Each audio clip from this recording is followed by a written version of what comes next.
Hello, Scorpio, and welcome to Soul Guidance with Adriana.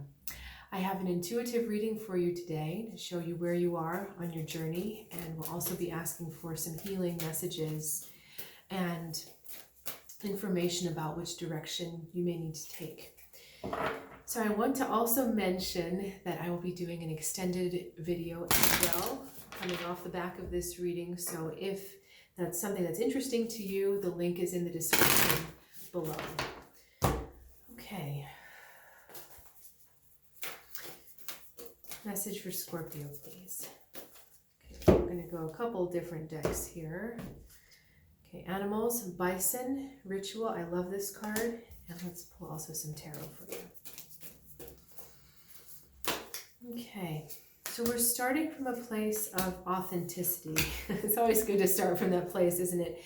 The reason why I'm saying that is because the bison card talks about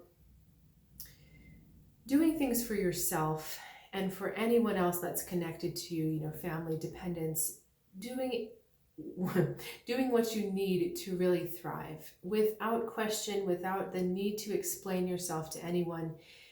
If they don't get you, they don't get you. If they don't get it, they don't get it. And there's really no need to explain yourself. This is about just making your own traditions, making your own way forward, and understanding the power in creating your own traditions for yourself. I'm sorry, the energy is really hitting me kind of strong right now, and I'm having a little bit of a trouble, so just hang on. What are you trying to say with this? There's a lot more fierceness that you can have for yourself. Bison they're wild animals, and they're big, they're powerful, they've got these horns, and I've seen and driven through kind of herds of bison, and it's a really interesting and unsettling experience because they're so peaceful, they're very placid like cows, but you get this sense that at any moment they could turn on you and they could do some real damage to you. So, if you've been standing up for yourself, this card is saying you can do more. There's a lot more fierceness. There's a lot more almost unpredictability in the way you can stand up for yourself. It's not just like going through the ritual and doing everything right, and doing everything kind of calmly. There's a willingness to shift on a dime when you have to stand up for yourself, when you have to assert, nope, this is the way forward. It's something that happens very quickly. It's not something that's premeditated or laid out. Okay, I hope that's making sense, because this isn't just doing, the things that you need to do to keep yourself in balance and to keep yourself in a good place. This is being willing to shift in an instant and saying, oh wait, no, I need to be doing this right now. Or, oh, nope, that's not quite right. We're going to go this direction here. Okay, so it's that spontaneous changing on a dime. Okay, now other cards for you. We've got the Ace of Pentacles and the Hermit. I'm feeling a really retrospective kind of vibe from this Hermit card, almost like you're looking back over the past. You're looking back over a land which at one point was new to you, but it's not new to you anymore. And it feels like the Hermit is just kind of looking back, saying, what did we learn here? How did we really grow here? What was the point of all of this? Okay, and there may be more connections to you, that more explanations or reasons that are intersecting that you haven't considered yet. But all in all, it's just it has this really like looking back to the past feeling. And it also feels like there is a little bit of sadness, that there is a little bit of regret about some choices that were made in the past. And the Hermit is wanting you to bring these choices to the forefront of your awareness so that you don't have to make them again. Because when we're looking back to the past, it's often because we're trying to look forward. It's interesting because we've got card number 9 and card number 1. So 1 is the new beginning, card number 9 is the culmination or the completion. So we're looking back saying, okay, let's look at what has been completed. But there really is a feeling of, why did it have to be this way? Why did I have to go through it this way? Why did there have to be, this kind of loss?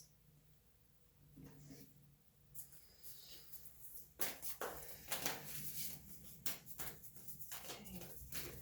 Whoops. All right. Daughter of Arrows. Breach.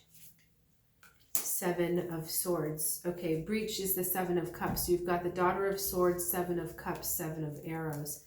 A lot of 7s there. Okay, there was a lot about the past that just slipped past your attention. Okay, you may have thought that you were paying attention to it, or you had a handle on it, you were watching it. But the truth of the matter is you were so busy defending yourself against X that Y was able to slip through unnoticed. Okay, you had so much going on and so many things, it seems like, happening all at once, like people coming from all corners, threatening you in a certain way, not in a menacing way, but causing a threat to your well-being. And it wasn't just one thing you could keep an eye on, it was many things. And so the problem is that your attention was taken with some of those things, but it wasn't taken with all of them. So things got through, right? This Breach card is really interesting. There's 7 different cups piercing this beaver dam. Some of it is escapism, some of it is fantasy, some of it is, well, escapism and fantasy can be one and the same. Some of it is addictions. Some of it is just things you didn't see coming. And so, you're looking back, just trying to get a handle on everything, knowing that you did miss some things at the time because you were doing your best to hold everything together. This sloth is trying to be careful of this harpy eagle underneath it. But the truth of the matter is, because harpy eagles will prey on sloths, but its attention is caught because there was an arrow. So actually, is the sloth paying attention to where the arrow came from, and she's unaware of this harpy eagle down here? Or is she looking up for the harpy eagle and unaware of the arrow? So my point is that there was just a lot to process. There was a lot that you just couldn't have a handle on. And right now you have the time and the space to reflect on that. And that's why there's a lot more in this ritual card, in this bison card, than what you realize. You know that you have some things figured out. Like, I know I need to do these things to keep myself strong and to keep myself whole. But there's even more that you haven't quite figured out yet. Okay? And as you sift through this retrospective look at the past, as you look through all of the ways that people were interacting with you, people were seeming to take things from you, people were seeming to disempower you, you're going to realize that you really did miss a lot of those things. But now that you can look back, you can come up with different strategies so that you don't lose that part of yourself again.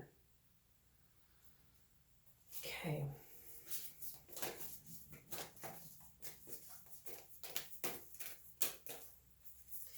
That also accounts for some of the paranoia you sometimes feel with, who's going to take from me next, or what's going to happen next, or, where is that next arrow going to come from?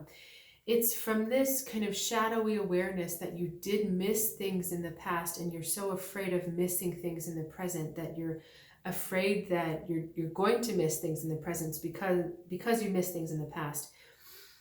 And what the Hermit card is trying to do with all of that is to just calm down that energy, saying, no, let's just go through the past and look at absolutely everything. Let's make sure we have a hold of absolutely everything so that that sense of unease and paranoia can be put to rest.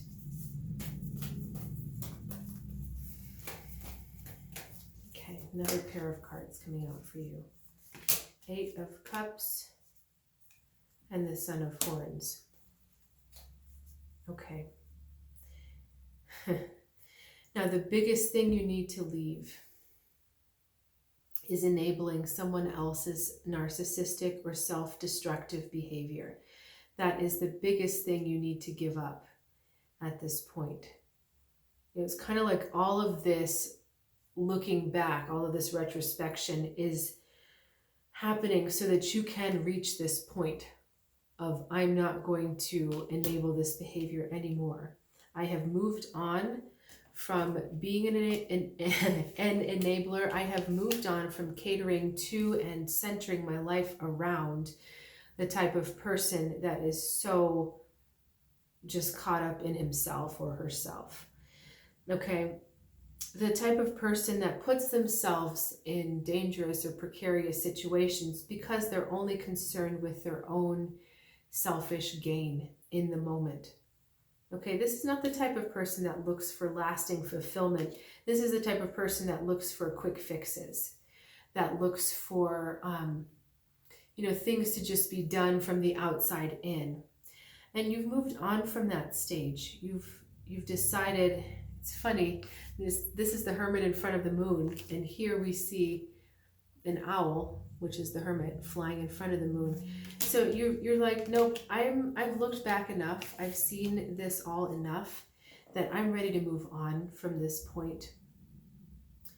And you're going to notice that when you start to look back through these people and through these situations, that there was a hint of the Son of Horns, of this narcissistic, selfish personality that got you off every time. Okay, this is really the key. This is the thread running through all of your breaches, all of the times when you lost something, when you lost energy, or you had something taken from you, or power was taken away, the truth was taken away. The thread that runs through all of this is the Son of Horns. The thread that runs through all of these interactions is the same type of personality. And when you know that, you know what to do in the face of that personality. And you can change, that's where we're back to our bison, you can change at any moment and switch into something that puts distance between you and the Son of Horns type of behavior. You see how precarious his position is, so he's not in a good place. All right, so I'm going to continue to ask for messages and pull cards for you, Scorpio. The link is in the description below if you'd like to follow me over there. And if not, thank you so much for joining me this far on your healing journey.